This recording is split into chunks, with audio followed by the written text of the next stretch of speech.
Sharice Gray? No.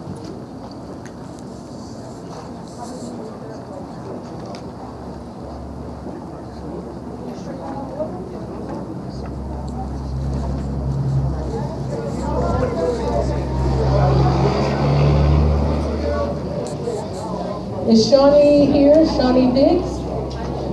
Shawnee Biggs.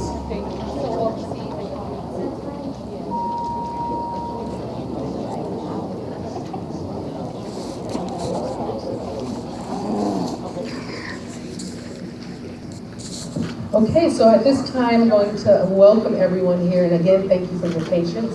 I would like to ask Pastor John, come on, Mr. Gooden, Pastor Jay Gooden, to come and open us up with a word of good. Thank you. Now since you've been seated, I'm going to ask everyone to stand. Do me a favor, just reach over and hug the person next to you. Tell them I love you, I love you. Look at their green eyes, their blue eyes, their brown eyes. They may be sleepy today, might be red eyes. Tell them we are better together. We're better together. Come on, let's give the Lord a hand clap. We have come into the house of the Lord. Father, we thank you this day for this gathering that you have brought us together. We thank you for the invitation of our Reverend Q to bring us all together to dialogue about our community. We thank you for the gathering of our commissioner, our cops, our community, and our clergy, all coming together for unity and peace in this community. We pray that clarity and understanding with direction will enable us to be engaged to do our parts as we leave and go back to our several destinations. But I pray now as we invoke your divine presence upon this occasion, that you bless us and give us understanding as we listen to our commissioner and our police department, how we can bring safety and peace in our communities and be a blessing that you have blessed us to be. Bless us to be a blessing in our communities is my prayer. These things we ask in Jesus' name. Amen. Amen. Let's give the Lord a hand clap. Now you may be seated again.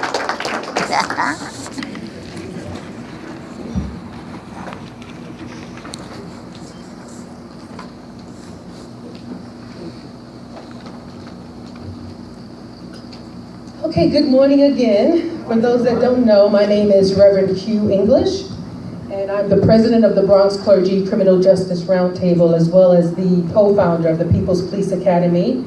We want to welcome everyone that have gathered here today and the executive members of NYPD, starting with Commissioner, I think we're all here, right? Commissioner William Bratton. We have Chief Joanne Jaffe. We have Commander Larry Nakunin, Inspector who else? Stevenson, I think that's your name. We have Chief Joseph Fox, and of course, last, absolutely not least, Counsel Edna Wells Handes. Can we give them a hand for being here today? So last year we gathered with Commissioner Bratton and several members from NYPD on the heels of the incidences and occurrences around the city. And as faith leaders, our concentration and theme resounded with the words, the healing of our city. And it was the first introduction as citywide clergy to meet with Commissioner Bratton. And it was important that this theme was at the forefront of our minds, our hearts, and our intentions.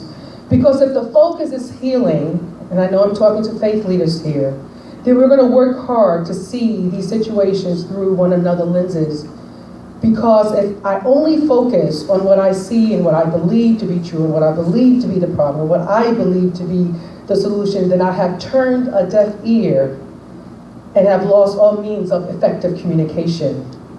And I will also find myself at the table becoming more defensive and creating no resolution if I'm not able, and we as faith leaders are not able, to see the problems and the situations and the solutions through one another's lens.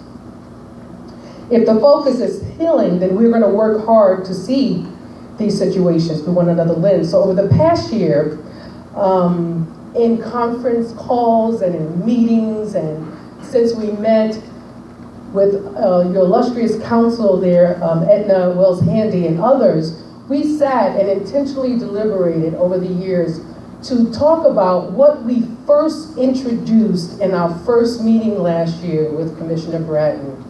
We talked about the possibility of, while they have an amazing Citizens Academy that I would encourage all of faith leaders to go through. If you haven't, beginning in their next time for sign up, I know there are several here that just graduated from the Police Academy. That's part of our New York City Clergy Roundtable. So, you know, what we did was we took time last year when after we had this meeting. Who was here at the meeting last year? Okay, good. So this information is new to a lot of you, which is important. We talked about the possibility of creating an academy that's led by community, that while they educate us on the important things that happen in policing through their Citizen Academy, it was important for us to also allow them to see it through the lens of community. So we pushed for a community-led academy, which is now called the People's Police Academy, that officers who may not necessarily live in the community can be acclimated to the community by the community. And I'm here to report today that we were able to launch that this year in 2016.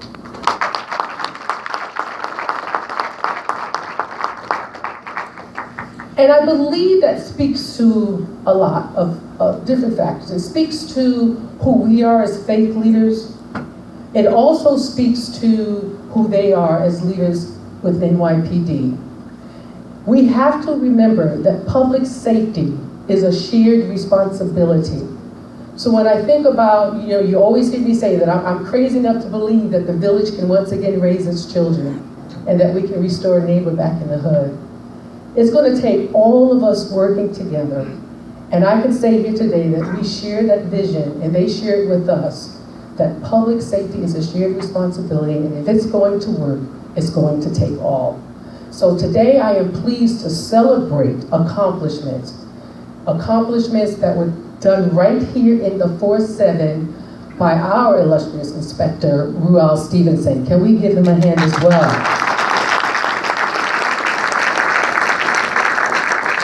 Because it does take a vision. It takes a visionary. It takes a vision. If we don't find ourselves on the same page, seeing the same thing, seeing the same outcome, while we may not see ourselves arriving there the same way, if we have in our purview quality of life for all people, including our community, our children, as well as our NYPD, we'll be able to accomplish those goals.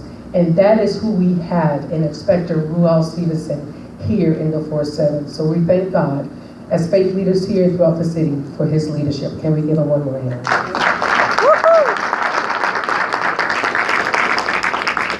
So we're going to reflect on goodness today. We're going to reflect on things that are doing well and going well. And there are things that you're going to hear from our NYPD as well as from those that are here from the faith community to talk more about that. We're going to also talk about our charge as faith leaders. What more can we do as faith leaders to see safer communities in our neighborhoods? So right now I'm going to ask the Reverend Dr. Divine Pryor to come. He is the co-founder of the People's Police Academy. If he can come at this time and just share a word right before we get into the other acknowledgments. Thank you, Reverend Q. Good morning. First, let me once again thank Commissioner Bill Bratton and his entire team for coming out 1 year later. After addressing an audience who expressed many interests, many concerns, clearly he listened, because the launch of the People's Police Academy is only one of a number of things that have been done. Again, my name is Reverend Dr. Divine Pryor. I'm the co-founder of the People's Police Academy, and I'm telling you that I am honored to stand at this podium today to share in this celebration of what an exceptional and extraordinary experience it was to shape the People's Police Academy, to negotiate with it, to exchange information, ideas, to sit at a table with a group of individuals who come at public safety from a different angle than the community, but to find a happy medium. And that medium is that we all share in public safety. Public safety is in no one's particular purview, but each and every one of us as citizens have a responsibility and a role to play in ensuring that our communities are safe. The People's Police Academy is just one manifestation of how that can happen.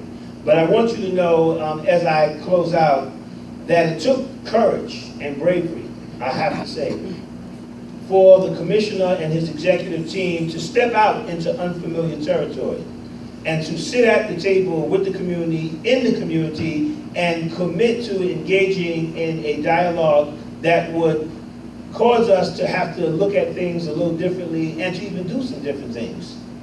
But I'm happy to say that the success of the People's Police Academy, our rollout in 47 Precinct, under the leadership of Inspector Wells Stevenson, was an absolute success, and we all should be proud of this. Let's give ourselves a round of applause. And then lastly, I want to say, we can't say enough about Council Edna Wells Handy. She was a steadfast, committed soldier in this process and really provided us with so much insight and information. She was insightful and informative. She provoked our thoughts. She challenged us. And I think that we owe her a round of applause. So please. And so I'm going to leave the stage by saying this: my charge to the faith community is that we begin to understand that our role is to open up our sanctuaries and provide sanctity for everyone who seeks it. That the faith community is a safe haven. That we have to restore that understanding and belief that if I can just make it to the house of faith, I'll be okay. No matter what the world's offering, no matter what's happening, no matter what my challenges, trials, and tribulations are, if I can just make it to the house of faith, everything will be okay. It's going to take some work for us to restore that belief in our community, but I think together we can do this. So let me thank the entire faith community for supporting us in this effort, and I want to encourage you to stay with us because we still have some road to travel, but I think that in the end, God gets the glory. Thank you so much. Thank you, Dr. Pryor. It was an absolute pleasure working alongside of you as well. Over the years, we've worked over 10 years from launching things in various cities and states across this great nation. So at this time, we're going to ask our Bronx Borough Commander to come at this time, Larry, to lend remarks. Thank you, Pastor Q. Good morning, everyone. Good morning. Good morning. I would first like to thank Pastor Q, Pastor Tim, Reverend Pryor for putting together today's event, which is a follow-up to last year's forum. I'd also like to thank the Police Commissioner for attending. I'm going to talk a little bit about the successes we've had in fighting violence here in the Bronx and how police-community relations plays a role in that. I'm very pleased to report that Patrol Borough Bronx is down 24% in shooting incidents. That's 37 less shootings for 2016. And this is on, thank you. And this is on top of a 7% reduction in shooting incidents in 2015. More importantly, these successes in driving down violence are being accomplished along with the implementation of what's called the Neighborhood Coordination Officer Program, or the NCO program. 4 out of the 5 precincts that have the NCO program are down in shooting incidents, including the 4-7, and there is no doubt that this program is a major factor in our violence reduction successes. In addition to the 5 precincts that have the NCO program, 3 additional precincts just started the NCO program this week, making a total of 8 of our 12 precincts in the borough being NCO precincts. So in addition to continuing our successes in driving down crime and violence, the department, under Commissioner Bratton's leadership, designed a community policing model that would further build trust and enhance the relationship between the police and the community it serves. This community policing model is the NCO program, or the Neighborhood Coordination Officer program that I just referenced, which started here, the first one, the 4-7 in October of 2015. In essence, the NCO program divides the precinct into larger sectors that maintain the integrity of the neighborhoods within that precinct. 2 neighborhood coordination officers are assigned to each of the 4 or 5 sectors, along with steady sector officers on every shift. These NCOs, or neighborhood coordination officers, many of whom are here today, work hand in hand with the community in that area of the precinct, identifying the issues and concerns through what we call community working groups. These issues can range from serious crime to quality of life to everyday issues that concern the people in that area of the precinct. Together with the steady sector officers, the community, solutions to these issues and concerns will be implemented using the resources of the precinct, the department, as well as outside agencies. The key to this program, very important, is that the NCOs and steady sector officers will work exclusively in that sector, building stronger relationships and trust with the residents, business community, and others. In addition, this program will increase the staffing in these precincts, which results in more patrol cars to respond to calls for service, as well as enabling the steady sector officers to work a designated portion of their tour each day off the radio, not answering jobs, in order to address crime and other identified issues. They will also use this off-radio time to engage members of the community, attend meetings, and follow up on crimes and other incidents. This is a definite win-win for the department and, more importantly, for everyone in the community, as this program will make your neighborhood safer, while at the same time building trust and enhancing the relationship between the officers and the community members. This is in addition to all the programs that the precincts and the borough do with the community and have been doing. And the 4-7, I would say, is a model and leads the way in Patrol Borough Bronx with regards to those programs. And Inspector Stevenson will be talking about some of the programs that he has done working with this community, such as the People's Police Academy and Shoot Hoops Not Youth. So I won't steal any of his thunder, and I thank everyone for your time. Thanks. Thank you so much, Commander McCoonan. And next we're going to have Inspector Ruel Stevenson come and share about the progress that has been made. And as you know, we all know there are challenges. There will be challenges, right? And we will have rough times, and we're going to have hard roads to climb, right? But at the same time, we got to remember to celebrate the victories when we have them, so that things that we're challenged with doesn't overshadow the things that are good. And when we think about healing of our city as faith leaders, we have to keep it at the forefront of our mind. How do we create more light? How do we bring more light? How do we show more light? And how do we do our part? So without further ado, I'm going to ask Inspector Ruel Stevenson to come and share some remarks. Thank you.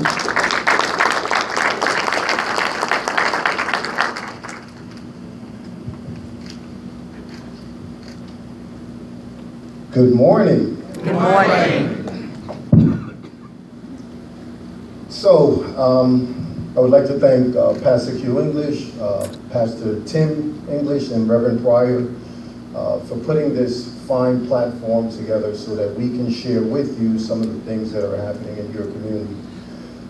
I would like to first recognize our police commissioner, again, Police Commissioner Bratton, my borough commander, Chief Larry McCoonan, and our other executives from the police department who are here. I would like to also welcome our invited guests, elected officials, community members. I can't thank you enough for taking the time out of your busy morning to be here to listen to us. It's very important that we have this dialogue and that you're informed. I would be remiss if I did not mention the men and women who are in the middle of the floor here, my colleagues in the 4-7 precinct. These are the graduates of the People's Police Academy, as well as our neighborhood coordinating officers, as well as our 3 community affairs people. Where are you guys? Stand up and be acknowledged. Officer Soto, Bell, and Officer Diaz. So, again, in case you missed it, I'm Inspector Ruel Stevenson. I'm your commanding officer of the 4-7 precinct.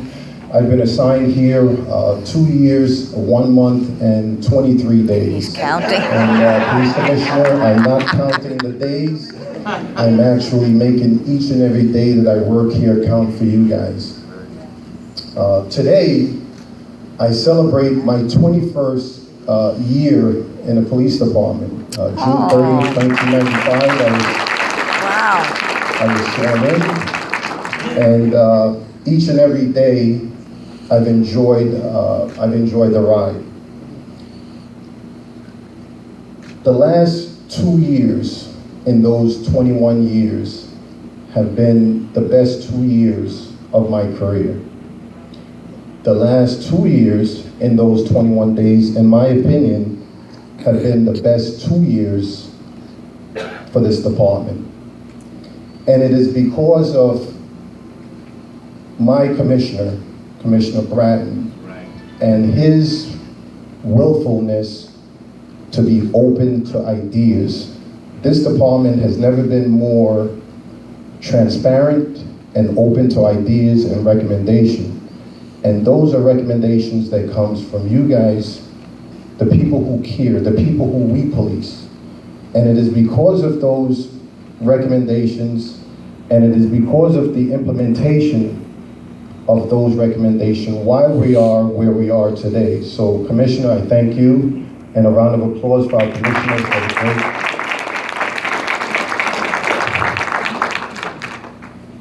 We've enjoyed many success along the way.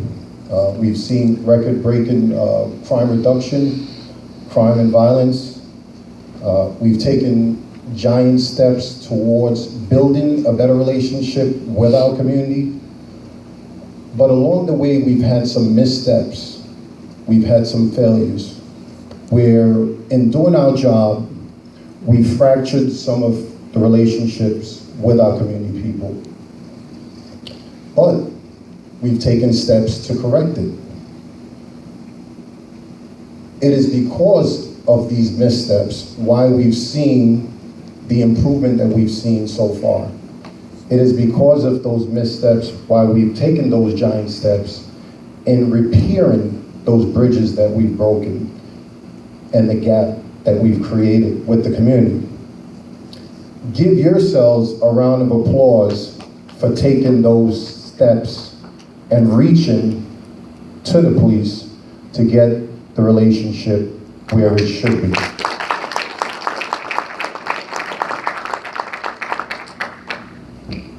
One of the recommendations last year was why not have a People's Police Academy where officers are exposed to the community and introduced to the community by community members, and I'll be talking about that in a moment. But in my prior assignment, the last 9 years I spent in Manhattan North in a capacity as a lieutenant in the 2A precinct, in a capacity as a captain in the 3-2 precinct, and a deputy inspector in the 3-0 precinct. My assignment here within the first month was an eye-opening experience. I quickly recognized how plugged in this community was in what happens in the community. I quickly saw the challenges that we faced as crime spiraled out of control, shootings after shootings. I think I saw the police commissioner more in those 2 or 3 months here in the 4-7. I also saw in the police officers and detectives assigned some of the great work and some of the best and hard-working people on this job. I've been assigned to 4 boroughs, 7 commands, and I've never had such a privilege to work with such great qualified people.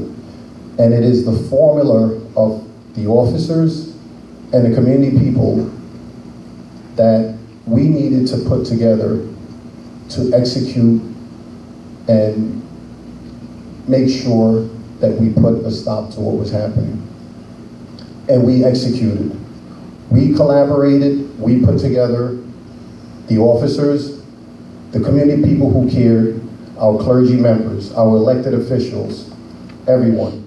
And we executed and were able to be successful. And I have some stats to give you in a moment.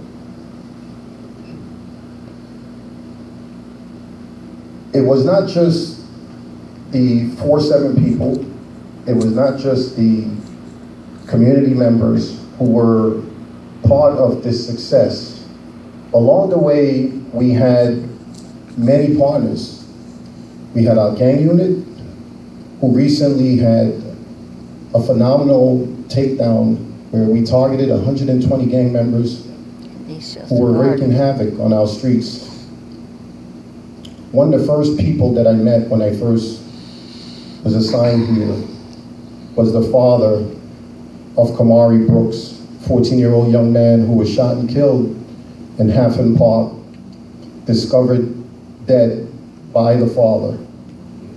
I sat with him, and that meeting really propelled me to do what we're doing here in this precinct, because he expressed as a father how deep that loss was for him and that he wanted something done.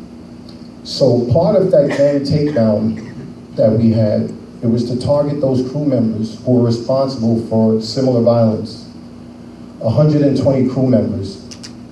Similar to that takedown, we also, before that, had a takedown by narcotics. So we're working with our outside units, gang narcotics, borough units that Chief McUnit supplied the 4-7 precinct, as well as partners in the Southern District, in the Bronx District Attorney's Office, to make sure that these criminals are dealt with properly. In addition to that, I have to also again thank the police commissioner for keeping to his word that he would give us additional police officers. We're currently at a capacity of 331 uniform members.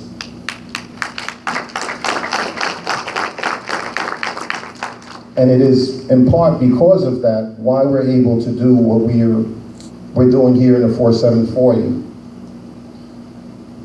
In addition to that, you, the community members, give yourselves a round of applause.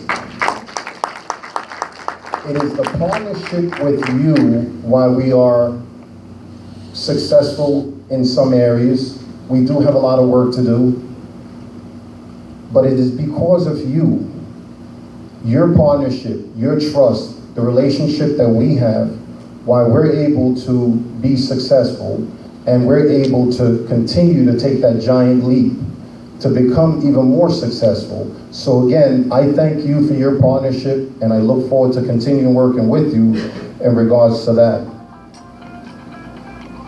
We've implemented several new programs in the 4-7 precinct, and I'd like to think we live in a bubble here in the 4-7 because of how you treat us, my cops, the relationship we have with our clergy, second to none.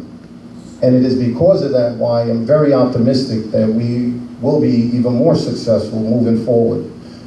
Our neighborhood policing model program, as Chief McUnit laid out, involving one component, the neighborhood coordinating officers. These are officers that you should know by first and last name. You can, in a split second, call one of these officers, express your concerns and your complaints, and it will be answered. You can also call me. These men and women are doing a tremendous job having their fingers on the pulse of what's happening in the community. And in a drop of a dime, they can correct your problem and concern, whether it's a quality of life complaint or it rises to a level of something higher. And it is because of that program, as well as our community partner program, where you, the community, introduce the community to our new officers. There are so many similar programs that are out there, but those two programs ideally are key components in our success. So, specific to the 4-7 precinct, 1 year ago, here in this building, the proposal was made. Why not have an academy for officers similar to the Citizens Police Academy, so that officers can have an experience of the community through the lens of the community. What an idea. That idea was posed to our commissioner shortly after that, and council, don't take this personal, our police commissioner sent his pit bull out, and it was a pleasure working with Councilor Edna Wells Andy. She was diligent. Yes. She was focused.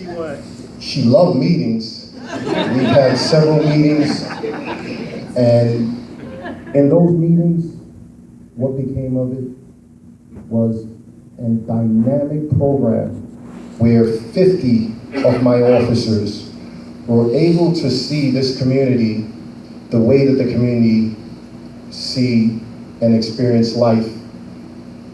What a tremendous experience for my cops. The feedback that I got, and you'll be hearing from, I believe, 2 of my guys, the feedback that I got was remarkable. I have officers with 3 years to, I'm not sure how many years Jerry had, 28 years, who came to me and said, wow, what an experience. I didn't know this. I didn't know that. It's experience from the root of crew members to the food people eat, just a remarkable experience. But it gave me great pleasure to be able to take 50 cops for 3 days off patrol, despite all that was going on in the community with crime, and still able to balance that because it's that important. Our police commissioner wanted it done, and we made it happen. Congratulations to you guys, the graduates, for a job well done. So outside the People's Police Academy, which I hope, and as you heard the police commissioner mention earlier, it will probably be a model, it will be probably adopted in other commands and hopefully citywide soon. I think we have a lot to benefit from that program, and I look forward to helping out with the implementation in other commands when it does roll out. You know, we also have a program called Building Bridges in the 4-7 precinct. This is a program where we charge police officers to make contact on their own with community members outside 911, 311 calls. You see, oftentimes cops are only interacting with people when there's something critical going on. Someone's getting arrested, aid is being rendered to someone, some enforcement action is being made, and that's a not so good contact. Someone is going to be left unhappy. And so Building Bridges allow the cops to speak to community members so that they can have a dialogue. And so we are taking information from those people, and we're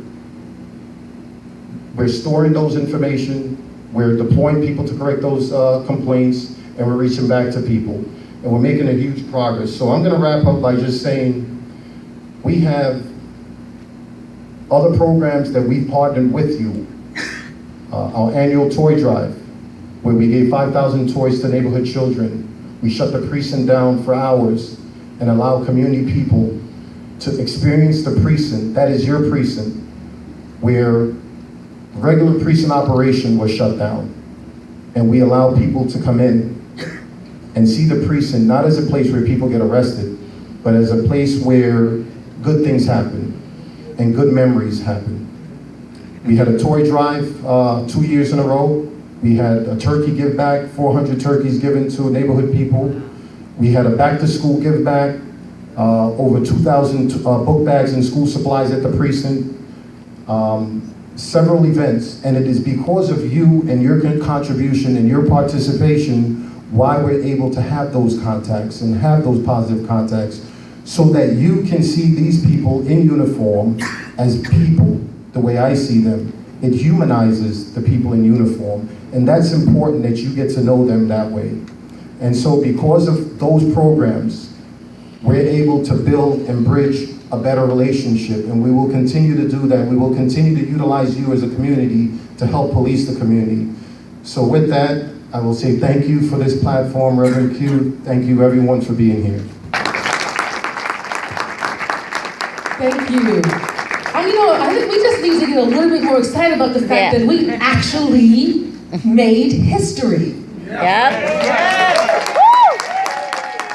This is history. History with NYPD, history with great leadership, history with community of faith, history. Never existing, the People's Police Academy, some of the innovative ideas that we've been hearing hasn't existing. I mean, he had a rock climbing wall, okay? Right in the middle of the street. It was amazing. So what am I saying? There's a way we have to think outside of the box when it comes to how do we, build the bridge and not burn them? How do we restore? How do we create and build relationships? This is how we do it.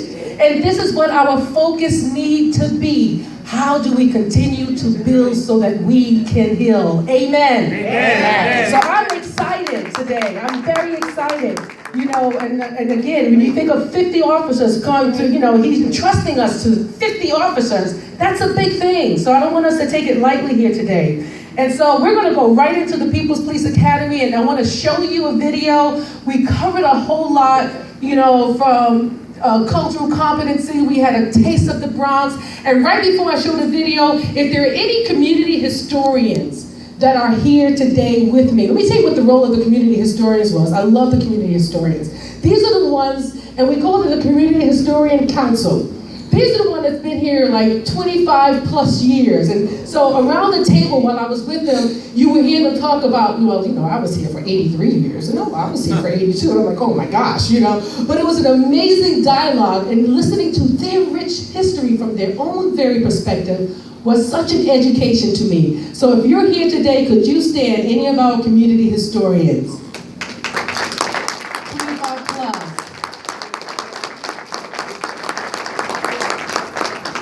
Thank you so much. And so at this time, we're going to show you the video, and then we're going to move along quickly. Thank you.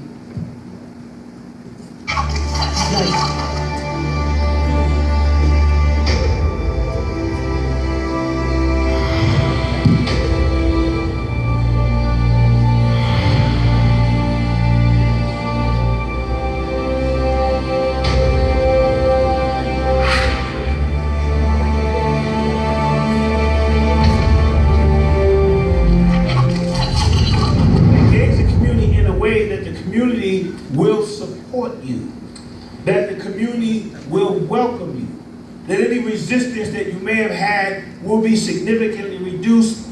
The police commissioner is building trust. That's the cornerstone for building police community relations.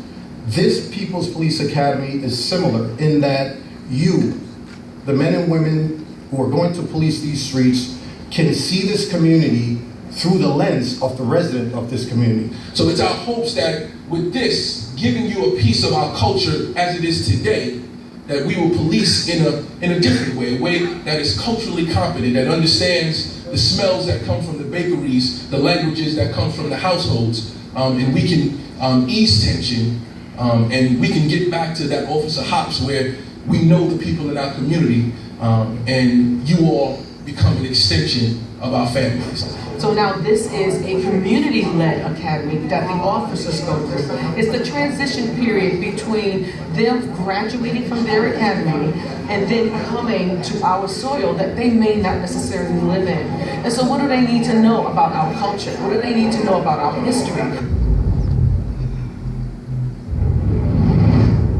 You cannot learn about a neighborhood unless you speak to the people. And not just the people, but people that spend their time here for many years. Each neighborhood represents a different kind, and I know that you know this, represents a different kind of approach. You can't use the same approach that you use in Parkchester that you may use in, let's say, the more southern part of the Bronx. But that doesn't mean that they're different. It doesn't mean that they're not people. All it means is that we just need a different approach. I really believe that moments like these design or allow the person to self-reflect, do a self-inventory, and understand more so what approach to take in every scenario. I think mostly we were trying to see if the officers could begin to self-reflect. That is, if I can see myself, if I can notice what's going on with me in these moments that could happen in 10 seconds or 60 seconds, I get more powerful. To be a better decision maker comes through me knowing myself. Self-knowledge is the highest form of knowledge.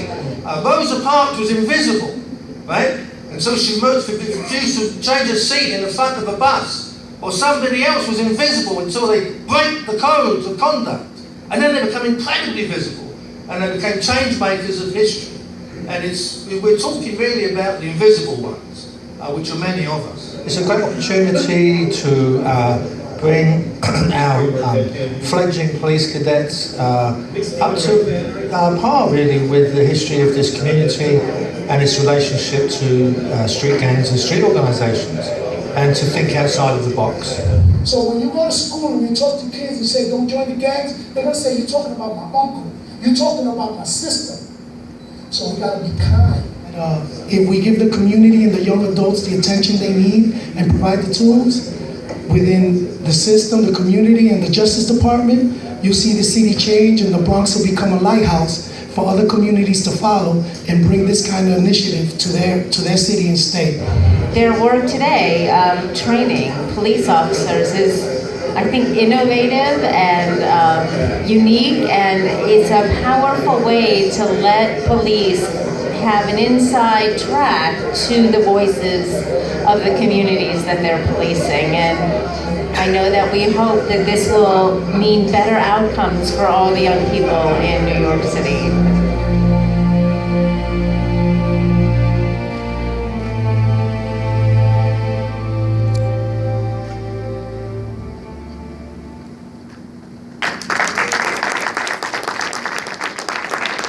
Wow, that's great.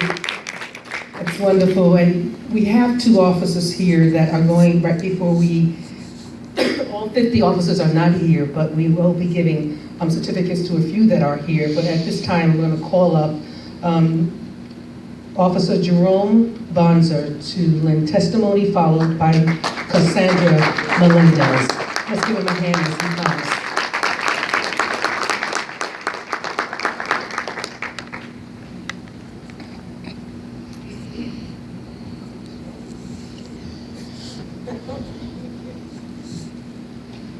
Good morning, everybody. Good morning. It's great to see everybody here. I'm here to speak a little just about us as officers. When we went through the program, I spoke. I actually sat with some of the people from the community. I got to listen to what they had to say, and it basically reflected to just, you know, a normal lifestyle like everything else. There was nothing major. The neighborhoods are the same, just different made-up groups, but we're all the same at the end of the day. We as cops, you brought the name Police Academy to us. So of course, that was a comfort zone for us. Because like you said, we're stepping from the outside, coming in. And, you know, when you say the word academy, again, uniforms, but you brought, if you saw in the video, it was really easy because most of us were laughing, having a good time. We got to experience food, free food. Job, you know. But there were things actually I never tried, you know, and with the experience, I was actually thrilled about it because this was something needed. When I was a kid, I mean, I'm 48 years old now. I've been on this job for 26 years. In the old days, you respected the officer, you knew who he was. We kind of did get away from that. We got away from it from a long time, and we started too much enforcement, I think. And we started to make that separation from all of us. So when we got this police academy thing, you know, right away the words are police academy. We're back at school. Where do we all learn? We all learn from school. That's how we all started as kids growing up. So what other better way to teach us the same way? Because that's the way we can actually function and figure it all out ourselves. And then all of a sudden, once you go to that training, you start to realize that this is not supposed to be us against you, but it's us together as a whole. And it was needed. I'm so glad that the program is going in. I used to be, formerly I was a field training officer here with the rookies, and a lot of my rookies, and they're like my kids. I'm not joking, they go out now and they are hitting restaurants. They are experiencing different things. They're giving good feedback now. I hear them talking a lot more about the community. And with the NCO program and the younger generation that's coming in, I know I'm fading away, as we say, but I think I still have a lot to offer those kids, and I still speak to them, and I hear their feedback. And all I keep preaching is, just talk. Stop this argumentative stuff. You'll learn, and then everything becomes a better, positive thing.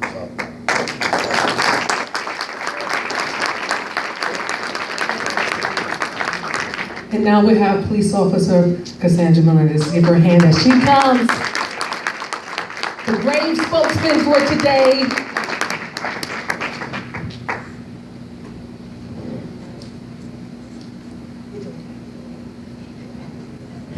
Good morning. So I am Officer Melendez, and thank you for letting me speak after my fellow colleague. I'm actually honored because I don't have any stripes yet, and he makes me inspired to be in that position one day. So I did grow up about 2 blocks from here, and we both grew up on different sides of the 4-7. I grew up in Gun Hill houses, and he grew up just a few blocks away. But it's funny how life takes us decades later, and now we're back here. And he's spending decades here, and I'm just starting off. So thank you for allowing us back home, I guess. So first, thank you to the community for allowing us back here. And thank you for the commissioner for allowing us to be able to have this interaction with you. Because the definition of community is big.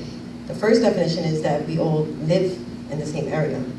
And no, not all of us officers, we specifically don't live in this community. We live out of this community. But the second definition is that we have 3 common goals, and that's having the same interests, having the same goals, and having the same attitude.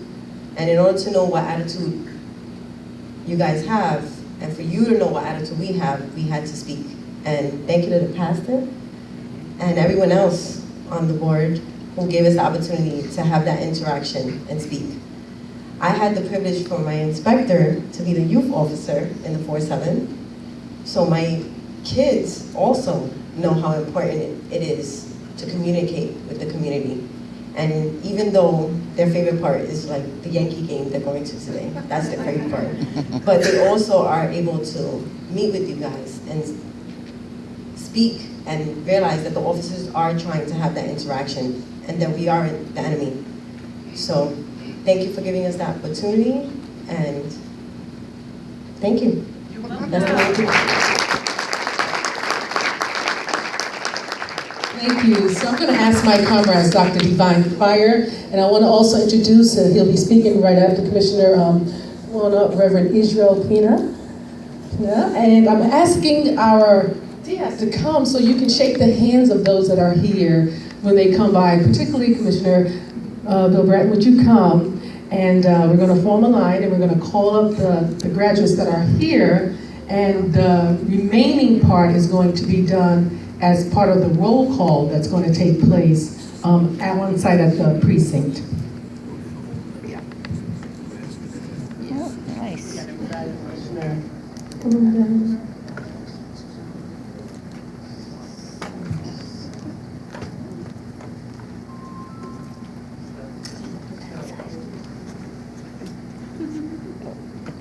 Okay, alrighty. We got Detective Alejandro Cologne. Sorry, Cologne.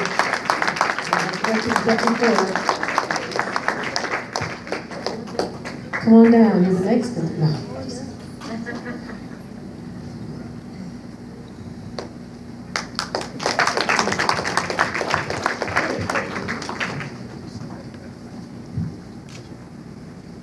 The next one is Police Officer Vanisha Hyman.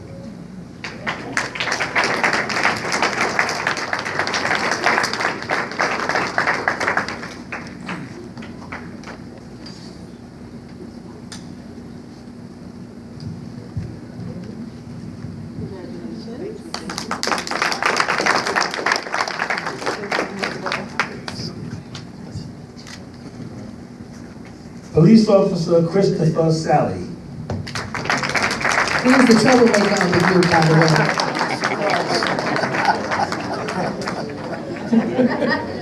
He's a good troublemaker, though. Very positive person. Congratulations. Police Officer Claudia Famila Herrera.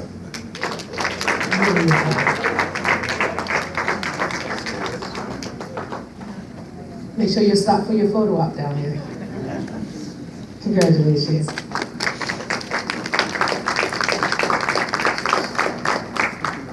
Police Officer David Bell.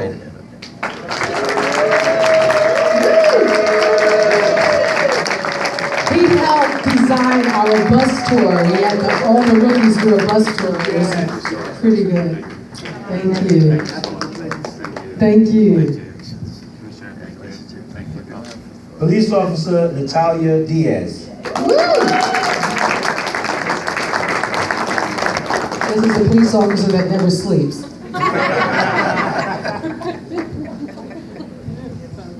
Congratulations. Police Officer Jason Soto.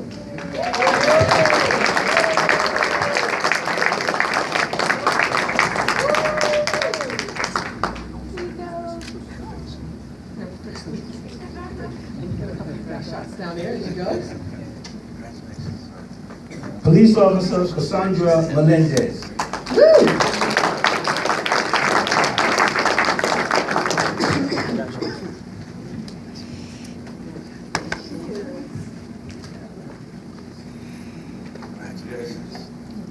Police Officer Alexis Diaz.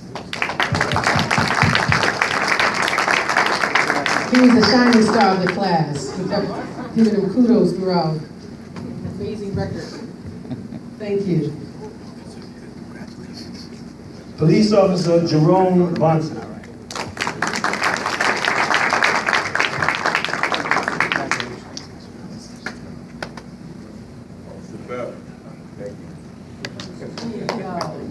Thank you, thank you.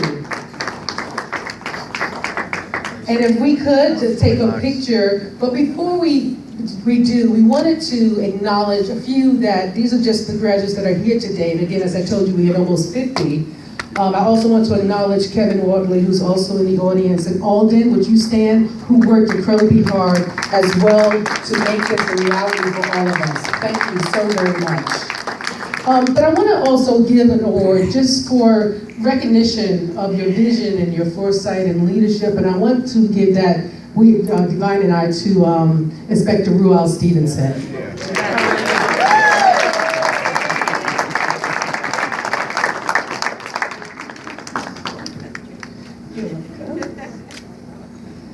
And we want to give that same award, she's very stubborn, but to come up here, but and that's Council Edna Wells Handy, so if we have to pry her out of her seat, someone please do.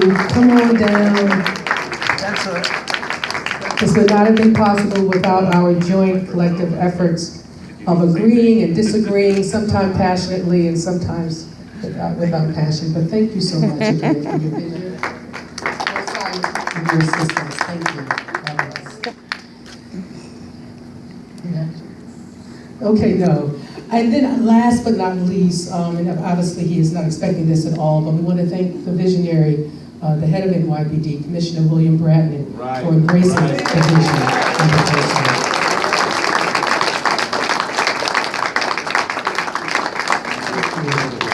Okay, let's all do a picture.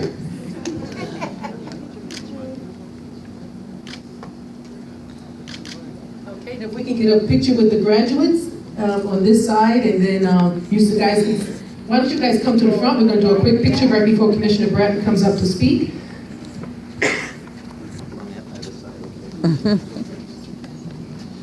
This is our first fruit.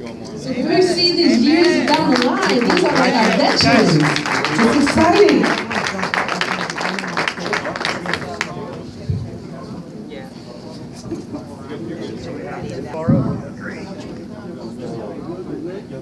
You can stand. Just stand straight up. Just stand straight. Okay. Can you bring your hands back in? Sorry. Oh, I'm sorry. Apologize. Good? Everyone good? Yeah, thank you. Got it? Coming up. All right. Thank you. Thank you.